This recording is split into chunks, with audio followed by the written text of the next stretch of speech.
All right, let's dive in. Today, we're going inside the world of digital forensics. We're going to pull back the curtain and see exactly how investigators piece together digital clues. And we're not just guessing here. We're using the official playbook, the guide from the National Institute of Standards and Technology. So let's get right to it. You hear about data breaches on the news constantly, right? But have you ever stopped to wonder what really happens behind the scenes? In those first few hours, how do investigators take this, complete digital chaos and turn it into a story that actually makes sense? Well, that's exactly what we're going to unpack today. Okay, here's the plan. We'll start with the digital crime scene, then move on to collecting digital fingerprints. After that, we'll get into decoding the data, check out the modern detective's toolkit, and finally wrap it up with uncovering the digital truth. First up, the digital crime scene. And yeah, you've got to treat it just like a real-world crime scene. You can't just barge in and start clicking around. There has to be a plan, a methodical framework for the investigation. Otherwise, you risk destroying the very evidence you're trying to find. So, what does that framework look like? Well, NIST breaks it down into 4 key steps, and you'll see this everywhere in forensics. It's collection, examination, analysis, and reporting.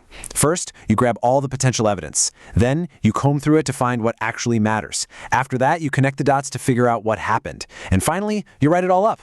Simple, structured, and it's how you make sure nothing gets missed. Now, this next concept is a big one. It's the chain of custody, and it is absolutely critical. Think of it as a diary for the evidence. It's a perfect chronological log of every single person who touched a piece of evidence, when they did it, and why. If you break this chain, even one little mistake, that smoking gun piece of evidence, it could get tossed right out of court. It is literally the foundation of the whole case.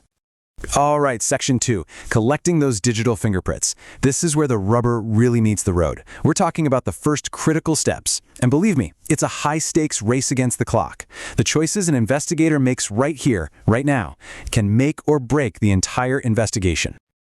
Okay, so the first thing an investigator has to decide is what to grab first. And it all comes down to this: volatile versus non-volatile data. Volatile data is the stuff that disappears the second you turn the power off. Think of it like a conversation that's happening right now. It's the contents of RAM, what processes are running, who the machine is talking to on the network. This is the whole point of a live acquisition, grabbing this data while the system is still on. If you pull the plug on a server or even a virtual machine, poof, it vanishes forever. Non-volatile data, on the other hand, is the stuff on the hard drive. It'll be there tomorrow. So what's the top priority? You guessed it. You've got to capture that fleeting, volatile data before it's gone. So you're thinking, how do I copy all this data without messing with the original? That's where this amazing little tool comes in, the write blocker. It's basically a one-way street for data. It lets you read everything from a drive, but it physically prevents your computer from writing anything back to it.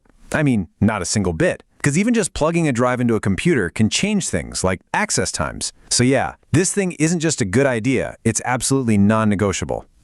And this quote from NIST really drives home the cardinal rule of digital forensics. You never work on the original evidence. Ever. What you do is create a perfect bit-for-bit clone. It's called a bitstream image. Then you take that original drive, you seal it up, and you lock it away somewhere safe. All of your digging, all of your analysis happens on the copy. That way, the original stays completely untouched, pristine, just in case it needs to be verified or shown in court. Okay, so we've got our perfect copy of the evidence. Now the real fun begins. Welcome to the examination phase.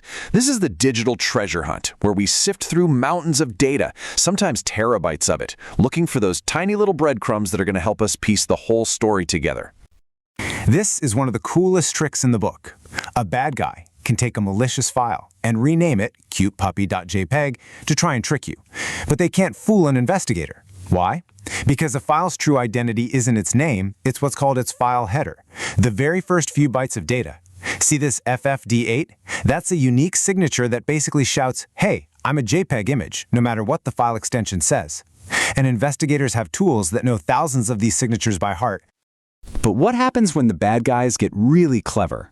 What if they hide their data in plain sight? That's a technique called steganography. It's the digital equivalent of invisible ink. They can take a secret text file or even stolen data and embed it inside a perfectly normal-looking image or audio file. Hiding the secret plans inside a picture of a cat. It's incredibly tough to spot, and honestly, it's one of the biggest headaches for investigators.